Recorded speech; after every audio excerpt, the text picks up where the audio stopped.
Okay, good afternoon, everyone, and welcome to another new show. Actually, this is the L4GTV Health and Wellness channel.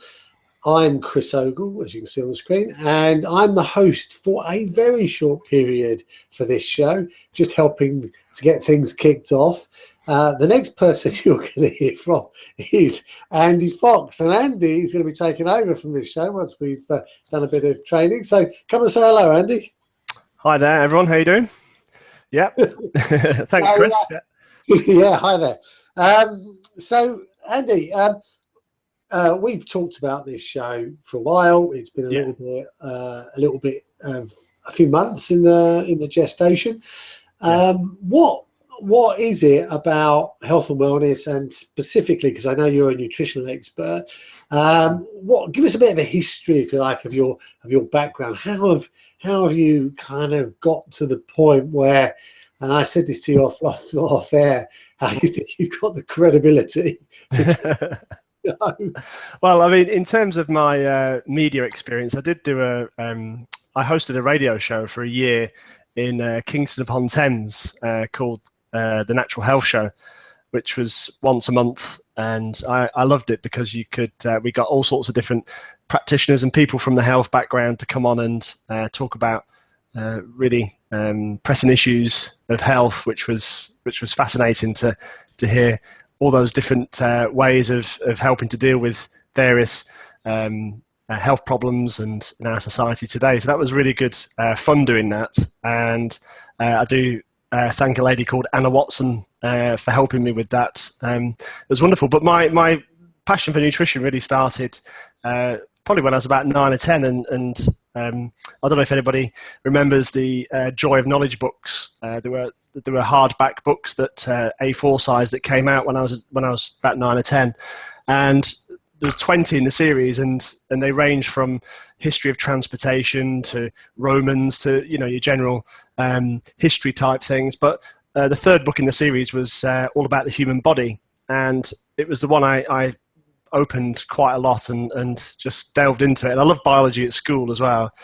And as I sort of grew up into my early 20s, I kind of looked at the way that health was running the country, and I just thought it was all wrong. And so, and it was in 2002, I went and did a fast in Thailand, and that really opened up my eyes to how powerful our bodies are if you give it the right foods, but also if you fast and give it the right if you give it time and rest to be able to replenish itself, and that's what really got me set on a path to follow nutrition.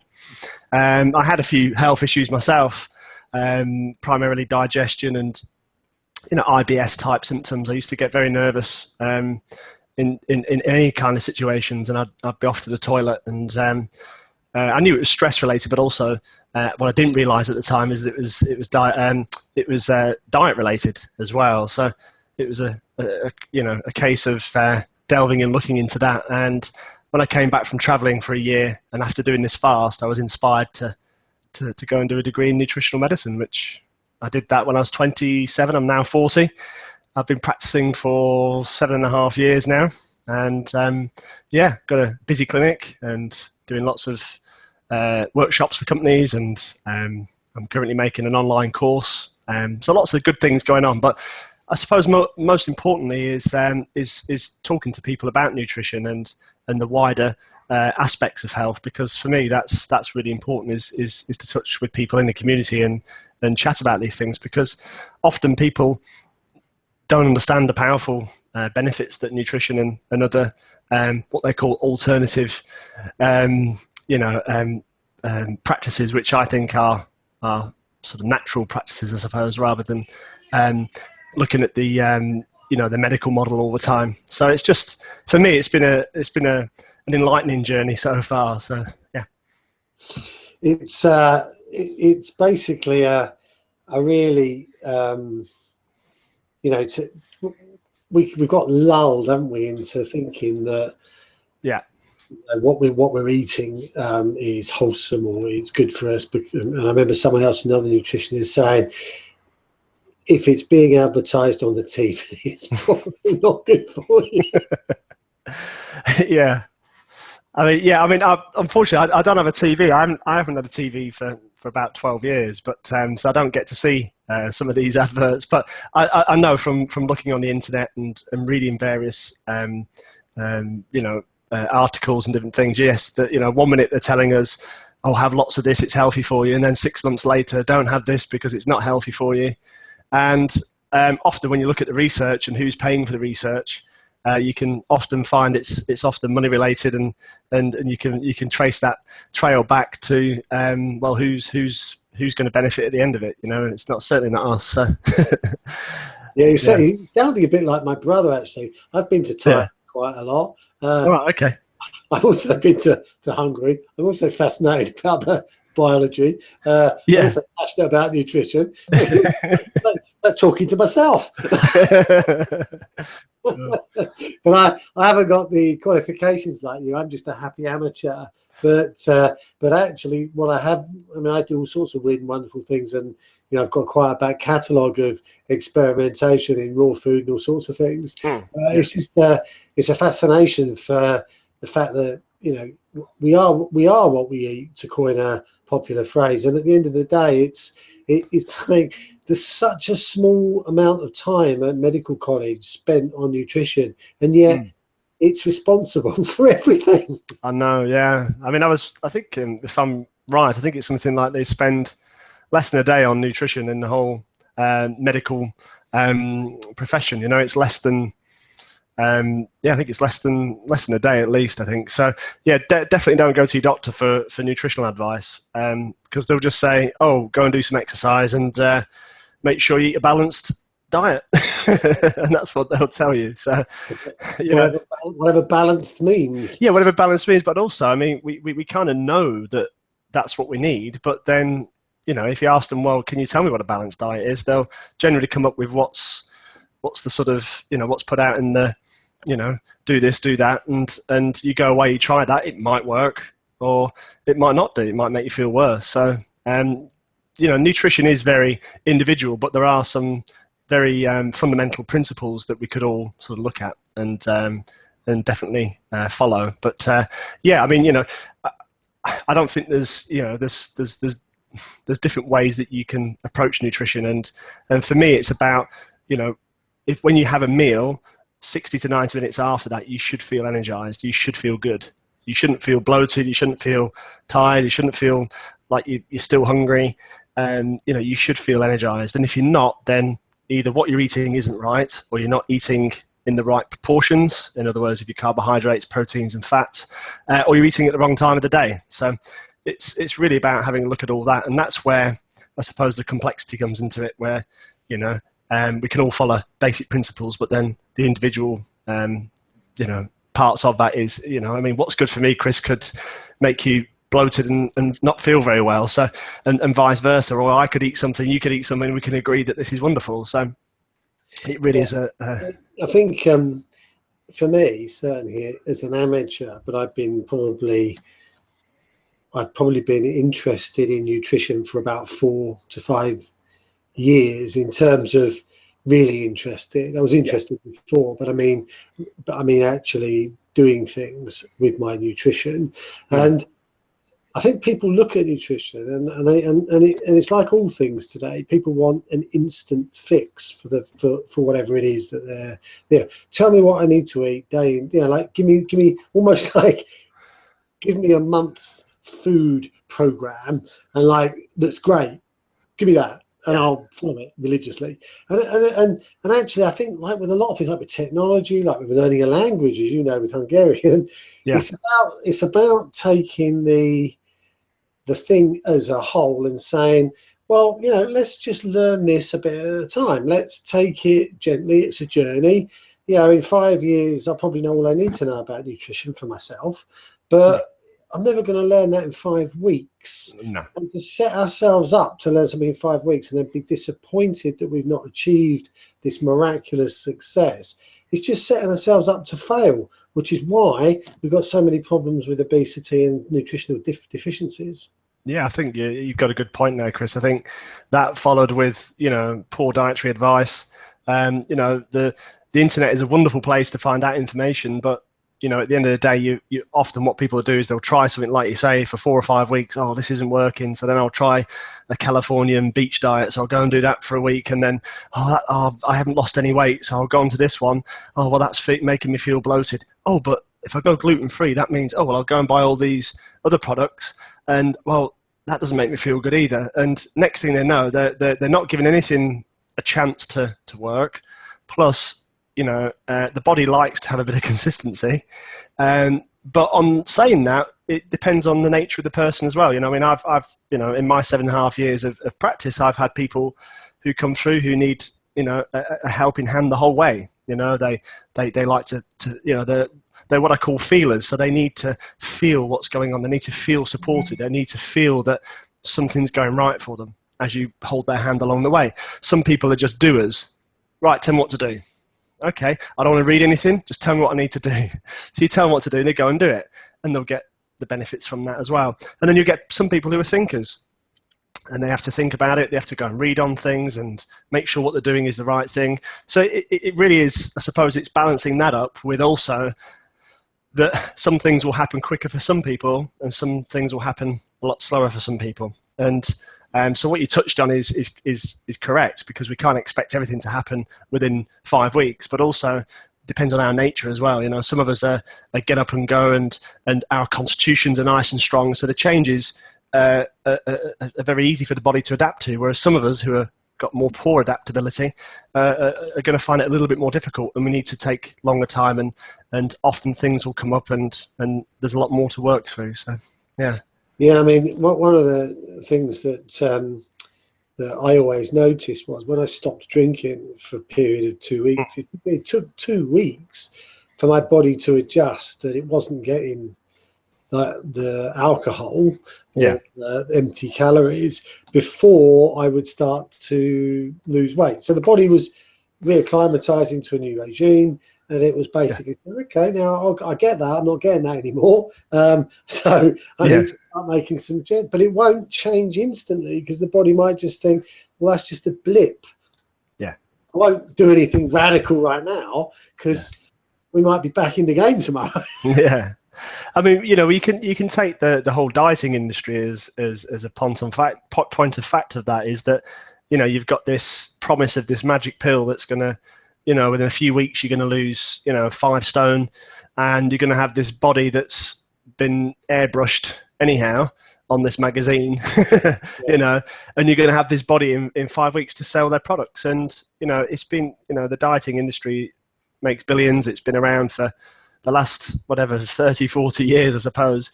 And, you know, we've got more and more people who have trouble with their metabolism, with you know, and it's not surprising is that we still live in that, you know, quick fix. Oh, I can take this pill, but I can carry on eating all this, you know, processed food. But if I take this pill and I take my vitamins, then that's fine. You know, and I don't have to put as much effort in, which is often the case. You know, we all want a simple, nice, easy life, I suppose, at the back of our minds. But you know, your health comes at a price, and that price is your time. It's about educating yourself, and it's about putting things into practice. So, yeah, there was something I saw on Facebook, I think, we said, better start spending time looking after yourself now, or be prepared to spend time in a hospital later on. Absolutely, yeah. Yeah, and you know, there's so many things, simple things that you can do, that you can put into place that can be very helpful, you know. And I mean, a little bit later, we'll talk a little bit about the intermittent fasting, which you know, is a relatively new concept, I suppose, to sort of some people have probably heard about it for a while. Some people it might be a completely new thing, but yeah, I mean, we'll come on to that in a minute. You wanted to talk about what we're going to do for the other shows as well. Yeah, brilliant. Yeah, you're already taking over. Look, I'm not trying to, no. Yeah, so what can we look forward to coming up? I mean, I know there are so many people out there doing things to do with health and wellness, so many different alternative medicines, so many people doing. I was with someone this morning doing Izatsu, which is a whole, you know, acupuncture without any puncture type stuff. But there's so many different things out there, isn't there? Yeah. So yeah, we've got to start somewhere though. So what have we got planned for the next few weeks?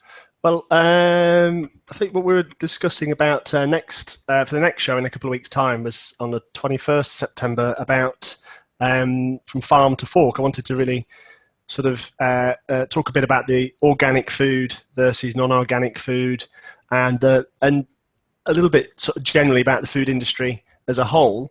So it'd be nice to be able to possibly get somebody from one of the organic box suppliers to come on, perhaps a Riverford or an Able and Cole or someone. That would be really helpful. Or anybody that knows an insight into the whole industry would be fascinating for someone to come on and give us a bit of a background into it, because I think some of us sort of live in this little fantasy world that there's these little organic farms just down the road and they grow all this food and deliver it to us. Well, it doesn't quite work like that, but it would be nice to have someone to come on and give a bit more of a sort of a realistic look at how that all works. I'd really love to talk to, I'd love to get a homeopath on, because I think homeopath gets a real bad badgering in the press. I know I've got lots of homeopathic friends, and they do absolutely wonderful work with people. And Prince Charles is a big advocate, the royal family a big advocate of homeopathy, and that surprises me that it gets so ridiculed in the press. And I just think it's because the medical establishment don't quite understand it, because it's a little bit not tangible to be able to see how it works. But I'd love to get a homeopath on. That would be great. Somebody who does lots of herbs, a herbalist would be a wonderful thing to. Oh, a herbalist. You do? Okay, yeah. There's a guy called Ian, based up in Nuneaton, and his good lady is a herbalist. Oh, brilliant! Yeah, I mean, I'd love to have a herbalist on, because when I did my degree in nutrition, Chris, we only touched on a few of the herbs, the sort of usual suspects of St. John's wort and aloe vera and milk thistle, and some of the sort of, like I say, the main sort of suspects. And initially I used to sort of give a bit of advice on certain herbs, but when they brought out the herbal medical directive, I think it came out in 2011, where it was just herbalists. You could only get advice from a qualified herbalist and buy herbs from a herbalist. So that sort of shook up the whole supplement industry as well at the time. So obviously, I'm not an expert on herbs. I know a bit about it, but I'd love to, if you're a friend or anybody who's maybe listening today or whatever, we can get a herbalist on, that'd be fantastic. I'd love to, anyone who does anything to do with energy medicine. So whether that's... energy healers? Energy healers, yeah. So energy healers? Energy healers, or... obviously there's different types of... I'd love to understand, because it's something, again, that, my way of thinking is that anything's possible. We live in a world of, infinite possibility. So in my view, anything's possible. And I know that, modern science wants to be able to put their stamp on it and say, well, if we can do a randomized, controlled blind study to prove this, we can't prove it, so it doesn't exist. So, that has its validity in certain things, but what I'm trying to get at is that I love that concept of not really knowing how it works, because it just proves that, the universe is a wonderful place, that we actually don't understand everything, and that's okay. So I'd love to get some healers on that have had some really good results with people. I'd love to eventually down the line, I'd love to talk about a really hot topic that's around is about medicinal cannabis. So cannabis oil and its medicinal use in a variety of degenerative conditions. So I'd love to get somebody on who's an expert in that. I've got quite a sort of good knowledge on that. I've been following that for the last few years, and all the cannabinoids, and we all have endocannabinoid systems, and it's the imbalance of this from lots of our toxic lifestyles that have imbalanced that. Therefore, that's why medicinal cannabis is so good, because it balances this endocannabinoid system.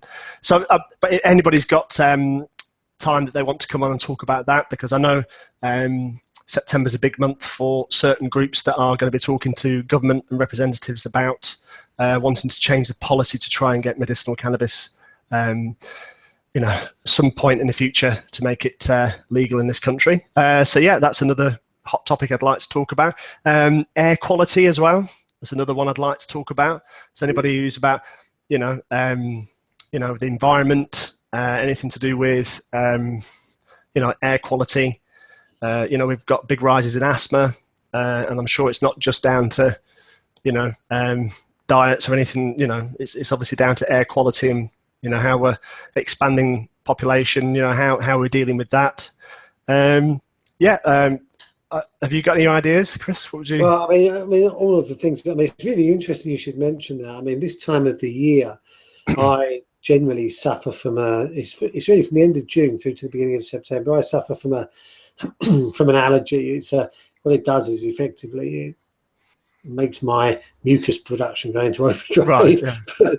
but I gave up drinking on March the 1st, and actually this year I probably had 3 days where I've noticed it. So for the rest of the time, it's kind of just disappeared. Brilliant. And because alcohol is a histamine sort of aggravator, isn't it? It's yes. So it's just interesting. But normally I would be unable to taste any food. It would just be a bit of not a depressing time, but it's just a time to get through. Whereas I haven't suffered in the same way this year, which is amazing. Wow. So I understand air quality is probably helping to cause that problem, but there are other things you can do to mitigate things and adjust. So. Okay, cool. Yeah. Coming back to you on the medical profession, it's the irony is, of course, is that they set all the rules about what is acceptable and not. So when you're measuring a new idea, you're measuring it against the industry that doesn't want it to become popular. So it's like no wonder this stuff's not catching on. Absolutely, yeah. I mean, look, I think medical. Practice has its place, absolutely, and if you break your leg or something, or if you've got some sort of genetic disorder, or in lots of cases, it's a lifesaver. Don't get me wrong. I mean, but in terms of preventative health and in terms of longevity and having good health later into life, I do think that they're a little bit behind the times, and they really need to sort of step up to the front and say, hey, come on, let's integrate some of this stuff at least, or have that conversation. And but if you think about where the word it comes from indoctrinate, so it is a way of they're a very reductionist approach. It's very much let's focus on one thing here, rather than what we want to do is have that holistic approach. And until that changes, but it's the pharmaceutical industrial complex that are in bed with the governments around the world that that force policies through to make sure that the medical framework is the one that we have to follow, and we'll try to discredit as much as what they call the alternative health or the natural health practices. So yeah, and I mean, I think one of the things that you just touched on there, mental health, antidepressants, mood swing drugs, serotonin, and all those types of things. Yeah, we need to have a session on that, because good one. I know people who've worked in the mental health for their whole life, and people also, we did a previous series on health and wellness.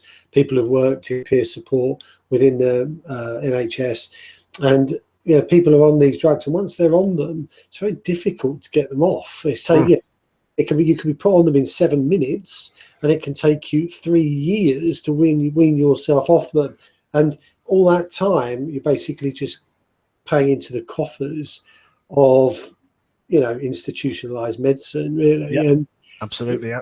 One of the things that you were saying there is about there are places for I mean, the whole thing for me is about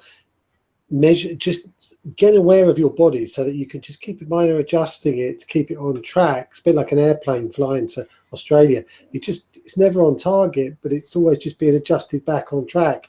And what happens is that very often we lose sight and we're not recognizing those signals. Yeah. Oh, I've got a headache, I'll take a pill. No, drink a glass of water. That's what, it's the water that's doing you the good, not the pill. Yeah, absolutely. Yeah, no, I understand that completely. And, I think, one of the scariest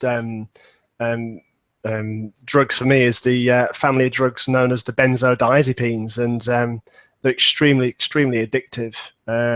They're generally anti-anxiety drugs, diazepams, temazepams, where they make people feel chilled, and I think they were quite. They can be abused as well, where if you drink alcohol with them, they kind of increase their effect and stuff like that. So people not only become addicted to it, but they can become quite disillusioned and very tired. And to get off those drugs is probably one of the worst in terms of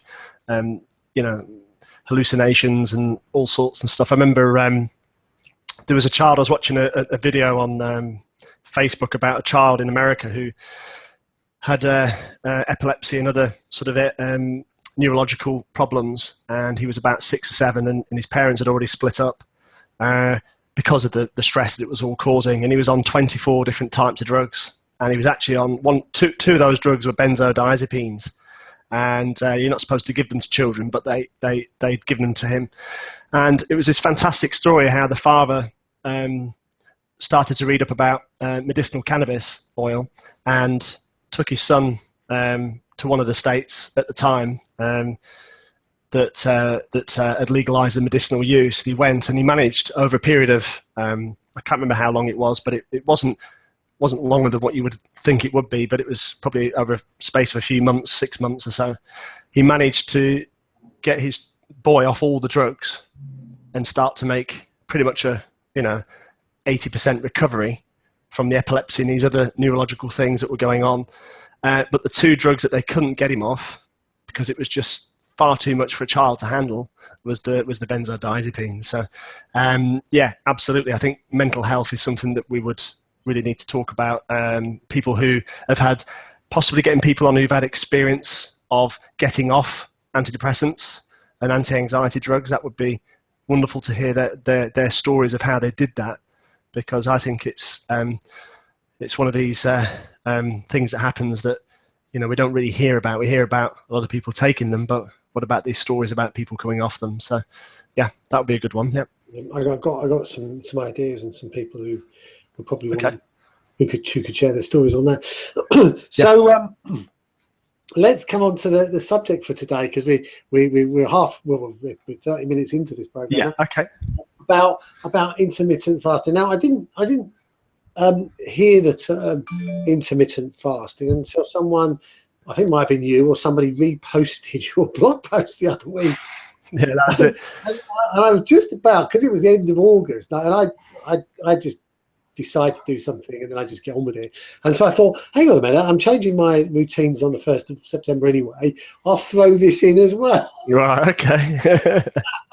So tell people a little bit about intermittent fasting and kind of almost like the theory behind it, because it's really important. Fasting's been around for hundreds, if not thousands, of years. The certain religious deities, Jesus Christ, for example, fasted obviously for spiritual reasons, but also for health reasons as well.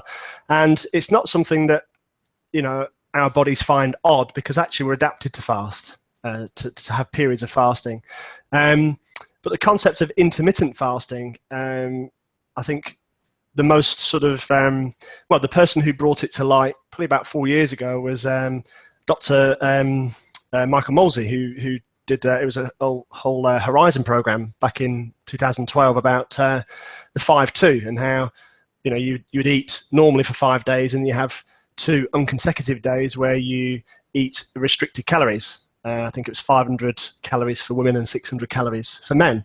And over a period of a few months, there were certain biological markers that were improved, such as cholesterol balance. There was also noticeable physical changes. The fat around the middle had come off, increased energy levels, better concentration.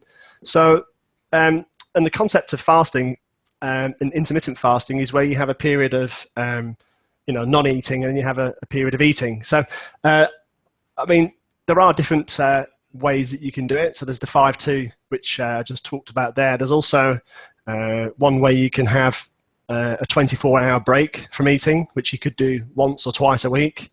So you stop eating at 8 p.m. one day and then start eating again 8 p.m. The following day.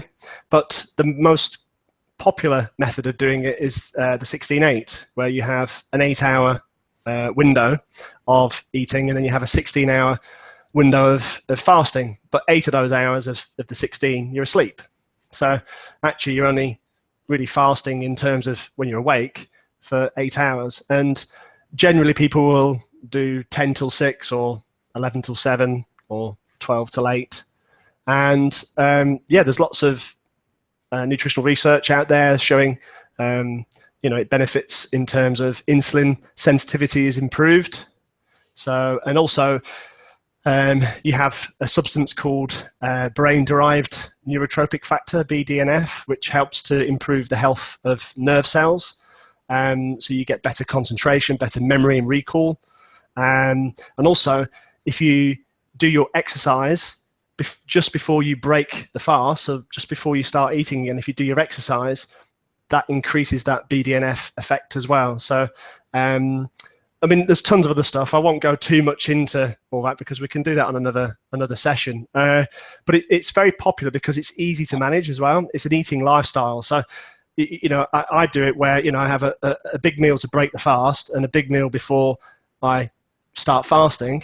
And sometimes I need a snack in between, but sometimes I don't, depending. So actually, in terms of your time, you've only got 2 meals to worry about, rather than if you're eating 3 or 4 times, 5 times during the day, you've got to be thinking, I've got this to prepare, that to prepare, I've got to take this with me, I've got to take that. And so in terms of, ease of planning, it's very easy to follow in that way. So it makes your life a little bit easier as well. I've been doing it for quite a while now, and you lose a little bit of weight naturally. You have more energy. I've helped clients recently who wanted to try it as well, and one of my clients just in the space of 5-6 weeks lost half a stone, and his blood pressure went down from 160/90 to 140/80. So he's very pleased with the initial results, but it's something that you can do for the long term because it's easy to follow. It's not restrictive in a way. It just, the first few days you have to get over that sort of, oh my God, I'm not having breakfast. You might get a little bit lightheaded. You might feel a little bit sort of out of your depth for a few days, but that soon passes. The hunger goes in the morning, and I just keep myself busy, and then I think, whatever I'm doing, 10-6 or 11-7. Oh, right, okay, better do my exercise and then get to the eating. So, yeah. Anyway, I'll let you ask some questions because I'm just waffling on. Oh, it's quite funny because I just kind of ate 16, so I thought, well, actually I can do that. So yeah. So I've been like today it'll be an 8-4, for example, because I had a business breakfast meeting. But like normally it's 9-5. 9-5, yeah. And I will. Well, I generally eat fruit for breakfast, so I'm a little bit different to you. I won't have a massive breakfast, but I'll eat plenty of fruit, and then come 12, I'm ready to eat something, and then actually by 5, that's 5 hours already, so I'm ready to eat again, and then it's quite easy for me to sort of go through. But I'm used to eating it late at night, right? Just because of my lifestyle. Yeah. So, but it's just a question of adjusting. You don't, it might well be that occasionally I eat in the evening, but like I'm not going to get hung up on it. It's just like, well, you've got to live, and it's very flexible. I think once you get into it, Chris, I think I always suggest to people just do it for a month, 6 weeks, follow it, as strictly as you can, and then after that, one day at the weekend you just want to hang out and not have to follow it, that's absolutely fine. Just the next day, you can just go, oh, right, okay, I won't eat till 12 the next day or 11, and you carry on and pick it up. So, but, you know, I think the main thing about this is that, generally people eat too much anyhow, but also people say, well, if you're only having 2 meals, you're going to get enough calories. And also, does your metabolism, we're taught that your metabolism needs food every sort of, 3 hours or so, 3 or 4 hours, when in fact your body will utilize all the calories efficiently if it's getting 2 1,000 calorie meals, or whether it's getting 5 or 6 meals during the day. It doesn't really matter. What's the important bit is that you restrict the eating window, because it's that fasting period that we start to get the health benefits from. That's what the real healing, that's what the body's doing, that's for how the body responds. So, and also the reason why we get better insulin sensitivity is that, if you think about it, is that, think about your blood sugar and then think about your stored sugar. So basically, once your blood sugar runs low, your body then will stimulate sugar that's stored in the tissues and muscles and the liver to come out and help to support that, yeah? Then after that, and well, we'll call that the fridge, yeah? So you've got stuff in the fridge. Then you've got fat, stored fat, which can be changed into sugar to use as energy in the freezer, but the freezer's down in the basement, yeah? So what happens is, if you've got your normal eating, say from 6 or 7 in the morning from breakfast, possibly through till 6, 7 or 8 at night, you've probably got maybe 12 hours, 13 hours, possibly sometimes 14-hour eating window. What happens there is that you've got constantly food coming in, so you're constantly using the food that's coming in, perhaps a little bit from the fridge. Then as soon as you eat again, your body uses some of that food as energy and then fills the fridge back up, yeah? And then what happens is that anything extra, it puts in the freezer. My fridge is full. Fridge is full, put it in the freezer. But that's insulin, you see. That's why insulin's there. It's saying, it's directing anything extra to store it, because that's what the body does. It thinks, right, well, we might not get something later down the line. It's that innate mechanism that kicks in. Let's store it away, because it's got a very, very efficient way of changing the fat into energy when it wants to, but it won't do it unless it really has to, okay? So what happens then is that when you have that sleep pattern and you wake up in the morning, you're using stuff from the fridge to top up, okay? But if you don't eat then, if you've already fasted during the night and then you're not going to eat till, say, 12 o'clock, all of a sudden the fridge is empty. So then the body starts to go to the freezer, and insulin isn't there. Insulin's gone, yeah? Because it's not needed. So all of a sudden, you can get stuff out of the freezer and start putting it and turning it into energy. Then what happens when you eat? You start to eat, you'll use some for energy straight away. And first of all, you're going to fill the fridge up, not the freezer, because you need that. So all of a sudden, when you eat in that 8-hour window, you're basically not really filling up the freezer that much, if anything, really, because you have that meal, you fill up the fridge. Anything extra, yeah, you might get a little bit into the freezer. But then during the day, you're going to use that in the fridge. And by the time you eat your last meal, you filled up the fridge again, and then as you come around the next day, you're just going to be using that. So it becomes a lot more efficient in terms of your insulin as well. And there's less insulin needed because you're only eating a couple of times as well. So that's sort of some of the theory behind it, really. And it's not surprising that people lose weight, feel more energized, and feel better about themselves. So it's interesting, and I quite like the analogy with the fridge and the freezer. Yeah. It's go on, because it's easy. It's a bit like when I explain, like computer technology to people, like the what's the memory and what's the cache and what's the disk, and you put it into, that's the filing cabinet, that's the desktop, that's it. You put it into layman's terms that people can understand what's going on. It's a much easier concept to grasp. So it is, yeah. And like I say, if you're constantly eating or eating every few hours, you don't get long enough to be able to use the stores from the fridge, from the freezer, then you're going to be constantly storing extra away in the freezer, and that's when your body will put it on around the middle. That's where it stores it, you see. And fat has a higher calorific value, you see, so it will store it as fat, because then when it changes it back into sugar to use as energy, it gets more energy for it. It's a better payout, you see. So so that's a little bit about intermittent fasting. But I mean, obviously it goes a lot deeper, and there's lots of other areas with it in terms of, we can talk about human growth hormone, and that can become really effective when there's no insulin, you see. So when you're in that fasting mode, especially when you get up in the morning and building up to, starting eating again, human growth hormone goes up through the roof. And that's really our anti-aging chemical that really helps us to live longer and feel good.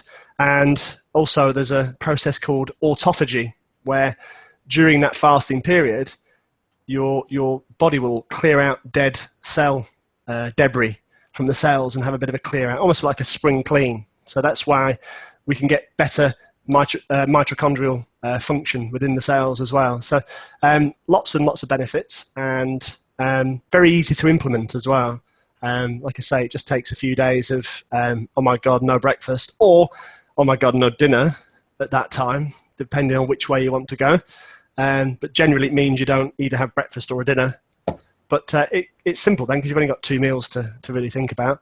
Well, when I cast my mind back to like my parents and my grandparents, they would eat in the morning, 8 o'clock or whatever.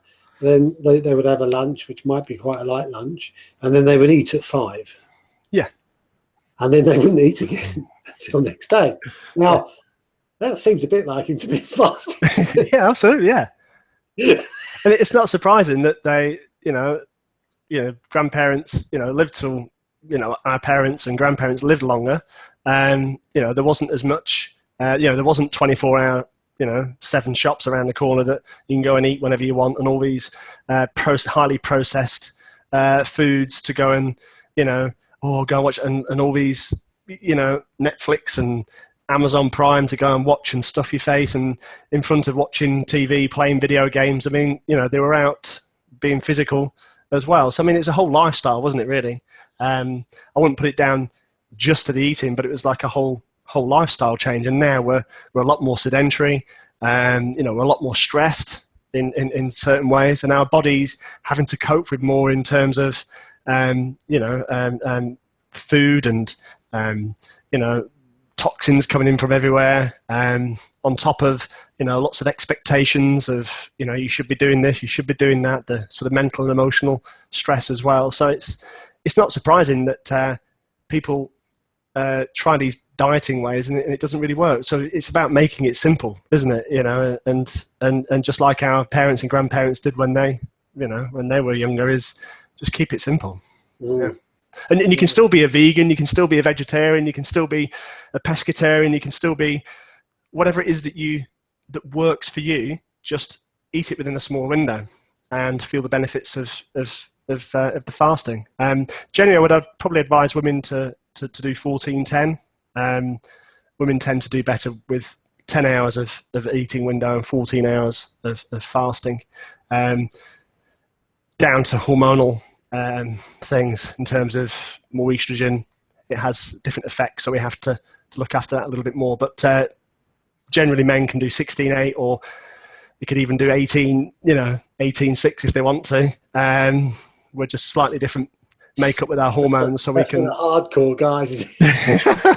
Well, there's actually some guys, they do one called the Warrior, where they have a 4-hour eating window, so they just eat once a day.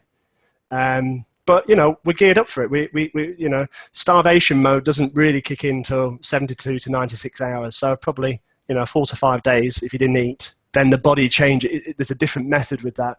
Whereas over the first few days, actually, even if you didn't eat for a couple of days, your body would actually make you more efficient with your energy to make sure that you're going out to try and find food, rather than the opposite way around, where you think it would conserve energy, but it doesn't actually. The science shows and that it actually is the opposite. So, yeah, fascinating stuff. Oh, interesting indeed. Yeah. I started this last Thursday just as a bit of feedback. Yeah. And I've been fairly religious. I think I slipped an hour. Oh, don't worry about that. The odd hour here and there is fine. Well, I've lost 2 kilos. Okay, good. Not that I'm massively... That's not the reason why I've done it. I did it just to see what it was like, to be fair. Yeah. But I've also given up milk in September, and I've been a bit of a latte man for the last 3 or 4 months. So yeah, I've got a bit of a milk belly. So yeah, the beer belly's gone now. It's a milk belly. yeah, so I've kind of cut out the milk, and I'm just having black coffee and black tea, and fruit tea, and Yeah. I'm doing my exercise routine twice a week back again, which is half hour of fairly intensive body weight only exercise. But I'm bringing those things back, and it's resulted in 2 kilos down. So it's you can't say it's one or the other, but it's combining to have an effect, and I've definitely seen a difference. So yeah, that's just feedback from. I suppose. Yeah, I mean that's great, Chris. I mean that's that's just in a short space of time. I think what I suppose the main thing is that whether you're calorie restrictive diet or whether you're intermittent fasting, the science shows that they both allow you to lose weight. There's no real difference in between between that's sort of there. But I suppose the main thing is that doing it where you calorie restrict in terms of these fad diets is that over a period of 2 or 3 months your metabolism starts to slow down. So eventually, because it accustoms itself to not having as many calories coming in. Whereas with the intermittent fasting, you can still have you don't have to calorie count. You're eating 2 big meals or however you want to eat it during that 8-hour period. So you're still getting all your calories, but what's happening is that you're stimulating and making your metabolism more adaptable by doing it, because you've got this fasting period where all these wonderful things happen with the body. So I think that's where the biggest benefit is that, after 2 or 3 months of following a calorie restricted diet, you're going to end up crashing and having not so much energy and potentially the problems. Whereas if you do the intermittent fasting, you're actually stimulating your metabolism to work better. So therefore, your body comes accustomed to that eating lifestyle. And I mean, I certainly noticed over the few months, I've been doing this, and certainly my digestion improves. There's more energy. I can concentrate for longer periods of time. I don't get as stressed.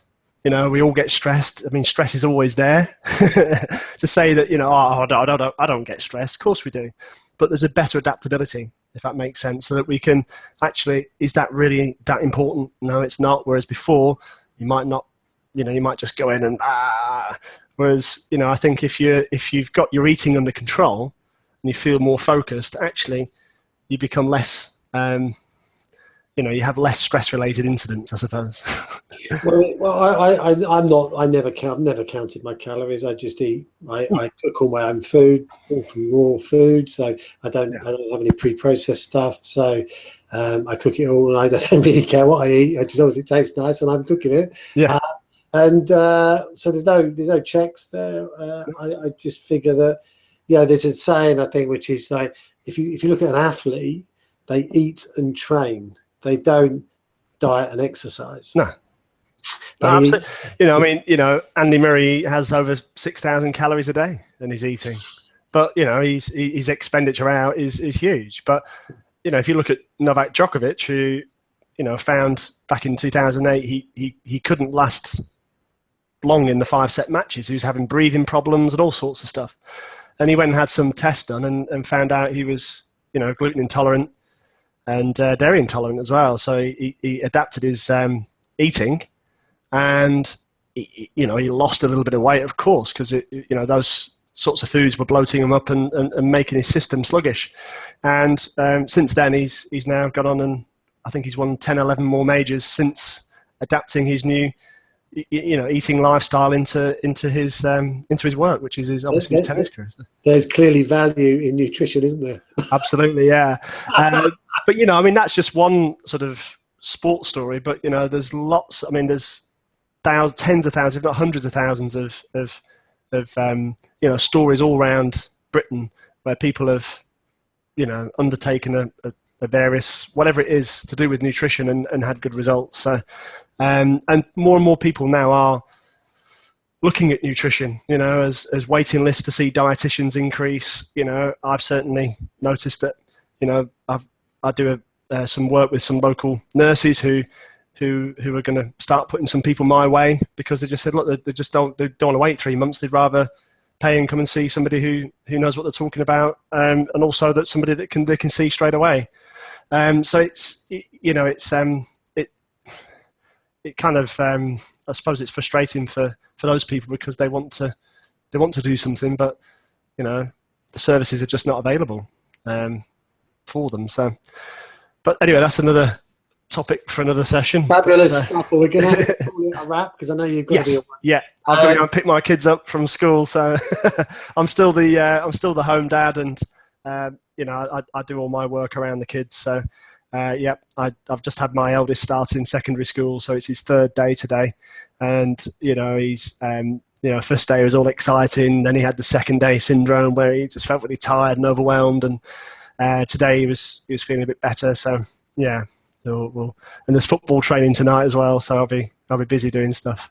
All right, well, that's been brilliant. And next time, which is the 21st of September, we're talking about organic food, and hopefully we get some people on in that industry. That'd be excellent. But what a fabulous start! Thank you, Russ. Yeah, really interesting about the intermittent fasting, and certainly I'm a convert, so I'll be talking about it and sending people to this TV show so they can hear the horse's mouth. Brilliant. Cool. All right, okay. All right, well, thank you so much, and thanks for watching. If you've watched this live, brilliant. If you're watching it, catch up. Thanks for doing that, and look out for the 21st of September. We're going to be calling it From Farm to Fork, so watch out for that one. Thanks for now.